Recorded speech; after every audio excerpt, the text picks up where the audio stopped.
as everybody else. Don't count out Johnny Lewis on the Royal Enfield number 10. Who's going to get first to the corner? It's Janish on the inside. He's already got a bike length as we come off the 2. Janish tries to pull away on the Harley-Davidson. Dan right there in second. Dan Bromley in second. He's got company. There's Johnny Lewis looking for that 2 spot. Now it's Billy the Kid. Billy Ross around the outside. And he made it work. What a move by Ross. 62. Bromley just bounced off the front straightaway wall. He did. He went way wide, all the way up there, bounced off the wall, comes down just in front of Lewis. Lewis holding on the Royal Enfield in 4th. I think they pushed the racing line further up the racetrack. They're not cleaning off down towards the bottom, which is shorter, narrower lines on the straightaway. Now let's see how this track holds up there for these 6 minutes and 2 laps. What we have noticed is the ruts coming off the corners aren't as bad as they were earlier in the day. No, they've definitely gotten better over the AFT track crew has done a tremendous job working on this track all week, really. It's a work in progress for sure. Here comes the 109, Billy the Kid, Billy Ross. And there's Lewis on that number 10, the Royal Enfield. Dan Bromley, the part-timer right there in that 3rd spot, retired a couple times already this year. 51. And the 51 is Zabala with Texter right on his tail. And behind them, Ben Lau. Wow. Let's go back and watch Bromley here. Corey Texter gets by Zabala, takes over that 5th spot. Here they come. Watch the 62, gets way wide, smacks that outside wall. The good thing, Ralph, is he had it leaned over far enough the wheels bounced off the wall, not his right foot and foot peg. Using up all the racetrack, right? Yeah, while we had that break right there, Janish got a little bit of breathing room away from the 109 of Billy the Kid. Billy Ross right there in 2nd. Janish pushing hard to break away here. Corey Texter gets back by Zabala up there. Corey Texter now in 5th. Johnny Lewis still in 4th on the Royal Enfield. Remember, no lights out here, so we've got to get done before it gets dark. Scotty, you got to feel like Janish, as you said, physically is in such a good place, but mentally he's right there as well, isn't he? Yeah, the confidence he has. He said last week, I talked to him in Wisconsin, he says, I'm not looking forward to the next couple of rounds. I'm just going to go out there and try to salvage as many points as he can. And like you said earlier today when he won his semi, what a way to do it by winning, you know? Yeah, and if this is the type of track, as we say, you know, make the most out of your bad days when it comes to winning championships. If this is one that you go into not feeling like it's in your wheelhouse, well, you got to make the best of it, and he's certainly doing that here today. Absolutely. Look at this battle for 4th. Corey Texter is actually, I'm going to start again. I'm going to call him the closer because he closes in, works his way towards the front. Every main event this year, he's done that. He's caught up to Johnny Lewis. Lewis in 4th on the 10, and Corey Texter right there in 5th on the number 1 Yamaha. Here he comes. Looking on the outside, maybe.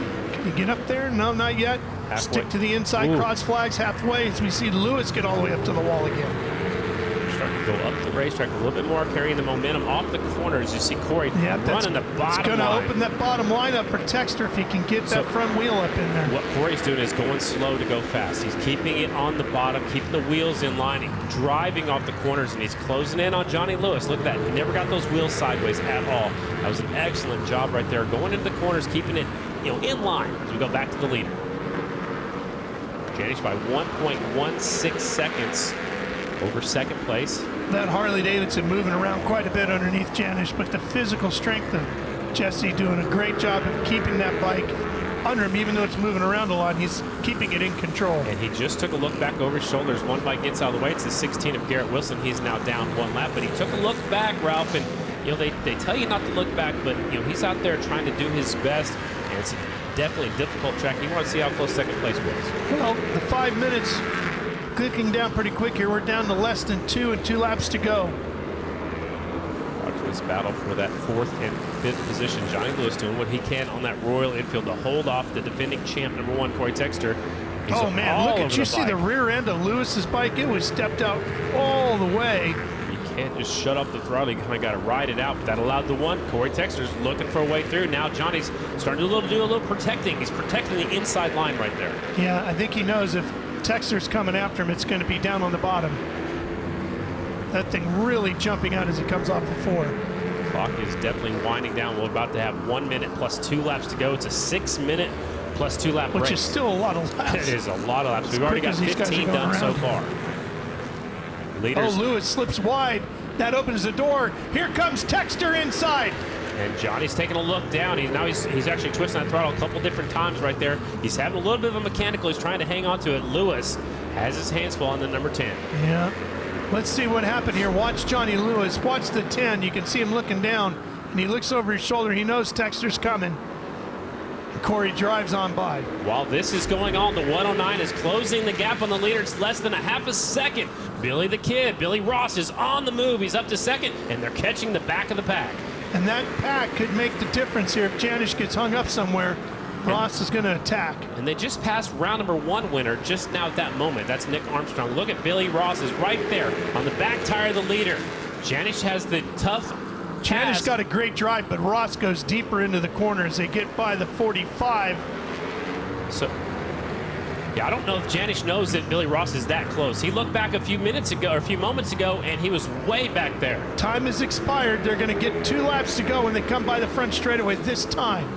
So if Ross is going to attack, he's got to do it right now. They're trying to get by the 47 of Michael Hill, who's doing an excellent job today. He stays, he holds his line. 2 to go. All right, Janish with a little bit of a breathing room.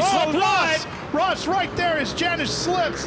Janish makes a mistake and Ross gets past. Now, they're going to have 1 to go this time by, and what can Jesse do? Will he play championship mode or will he go for this win? Billy the Kid's got some breathing room. White flag.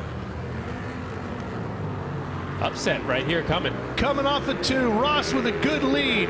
This could be huge for Billy Ross. He's been quick all day, but he's going to take the win if he can hang on to checkered flag. Billy Ross with a huge win here today with the Mission Production Twins at the Laconia Short Track. Ralph, I got goosebumps right there. He hits the air fence after the checkered flag. He's dragging the banners. It looks like he got some toilet paper hanging off the back of the bike. Wow. What